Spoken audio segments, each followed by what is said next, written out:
Hey, it's another day, it's another train station. We are at St Pancras International Station. No, we're not going to Paris, we are going to Dover to see Dover Castle with a great military history spanning many, probably hundreds of years, but I guess we're going to find all of that when we actually get there. So see you there.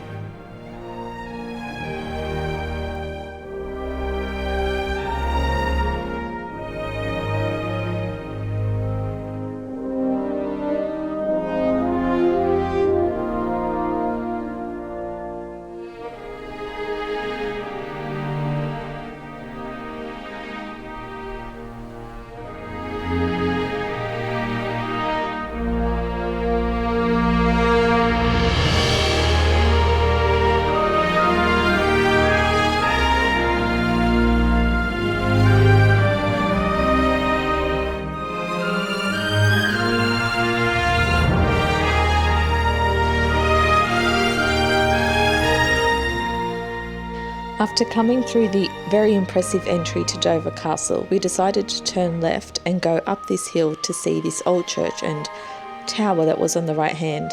Now this tower dates back 2,000 years. It's a Roman tower and it's actually a lighthouse. It's one of only 3 lighthouses to survive from the whole of the former Roman Empire.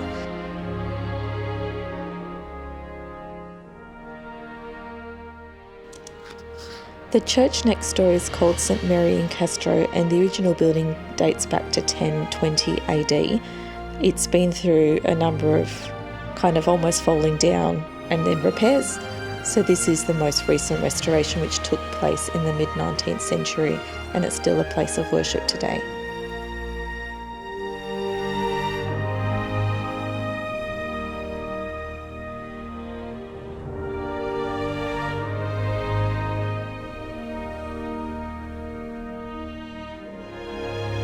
From there, it was on to Dover Castle itself to learn more about its history.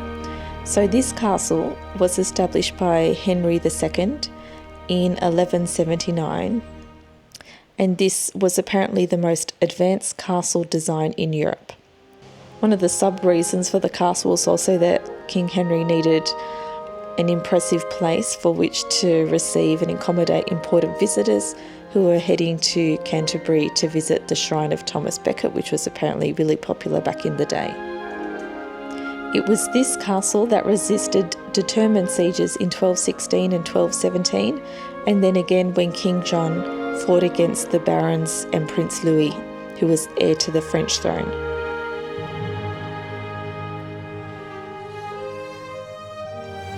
One of the very enjoyable things about visiting Dover Castle is that you're pretty much given free rein to explore throughout the corridors, the rooms, the staircases, and you can go at your own pace and just kind of see what life was back in medieval times.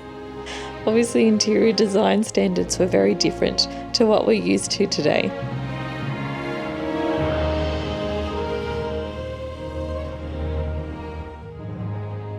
Here's one of the bedrooms, and there were a number of doors that led into the bedroom where you could go and access other rooms.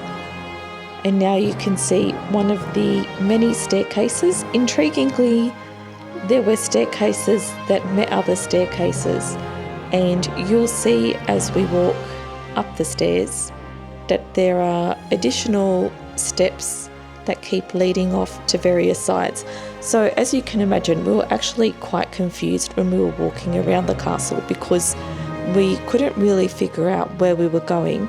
And in a minute you see a passageway off to the left, and we were kind of trying to figure out, do we go down the passageway or do we keep going up the stairs? But of course this type of confusion really, it made the visit a lot more fun.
So I'm up here at the top of Dover Castle and you can see the view behind me and it's incredible.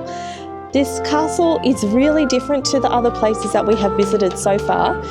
It seems to be full of hallways and the occasional room. So hopefully we'll get some sort of explanation as to why it's the layout, but it's absolute just like rabbit warren of passengers, stairways, up, down, doorways leading to more passengers. It's fantastic.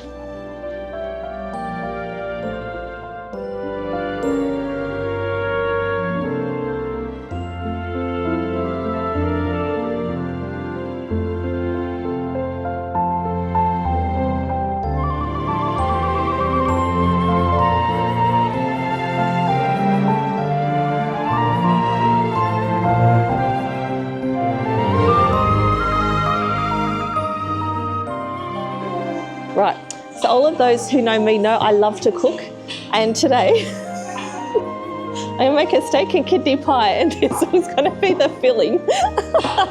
This is my kitchen. I hope you are equally charmed by it as am I.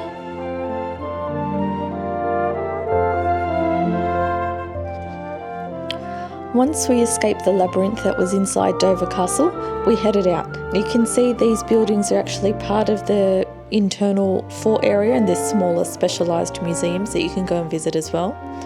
But we decided that we wanted to head down the hill to the secret wartime tunnels. And you can see it's pretty stunning. It was super windy, which one imagines is probably pretty common in Dover. But one thing that this video doesn't truly do is show you how steep it was to travel up and down the Dover fortress. I think anyone who works here must be remarkably fit.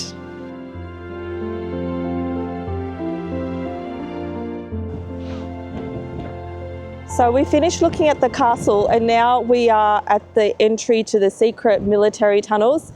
I think they're in these like really steep grass embankments behind me, and we are taken through them. As you can see, it's wildly windy here today, but at least it's not raining.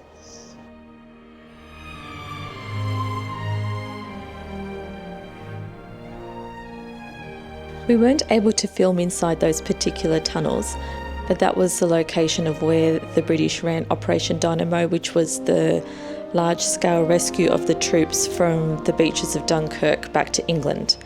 And they did an excellent job of showing the military movements and the very rapid spread of the German military throughout Europe, hemming in the Allied forces on the beaches and taking us through the details of the evacuation. So it was a great exhibition and really well worth seeing.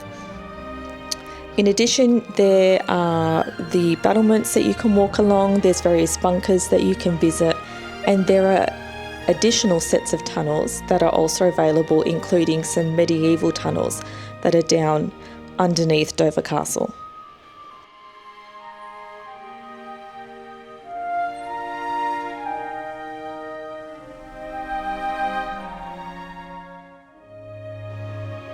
The medieval tunnels themselves were made to improve the defences of the castle and to conduct surprise attacks on enemies coming in by sea. So they were first built around 1216 after the castle had been besieged, and these are available to just go and visit at your leisure when you're visiting Dover Castle.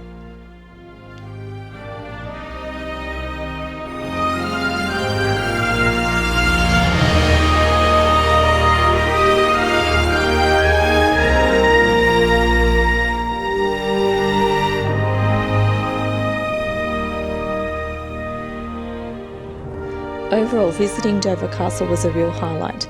We loved exploring the castle with all of its corridors, rooms, staircases, and then the addition of being able to visit all of the tunnels from medieval times through to World War II and walk along the battlements of the fortress. It made for a really enjoyable experience.